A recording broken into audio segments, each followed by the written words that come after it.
వరదలు అంటే నీళ్లతో వస్తాయి. కానీ చరిత్రలో ఒకసారి ఏకంగా బీర్ వరద వచ్చిందని మీకు తెలుసా? 1814లో లండన్ వీధుల్లో సుమారు 15 లక్షల లీటర్ల బీర్ సునామీలా విరుచుకుపడింది.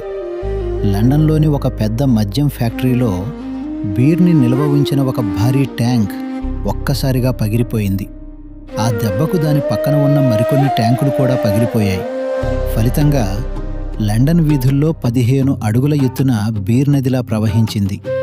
ఈ వింత వరద వల్ల ఇళ్లు కూలిపోయి 8 మంది ప్రాణాలు కోల్పోయారు. అయితే ఆశ్చర్యకరమైన విషయం ఏంటంటే, చాలామంది ఆ బీర్ను తాగడానికి మురికి కాలువల దగ్గర ఎగబడ్డారట. దీనివల్ల బీర్ పాయిజన్ అయ్యి మరికొంతమంది అనారోగ్యం పాలయ్యారు. చరిత్రలో ఇలాంటి వింతలు కూడా జరిగాయంటే నమ్మశక్యంగా లేదు కదా. ఈ వీడియో మీకు నచ్చితే లైక్ చేయండి.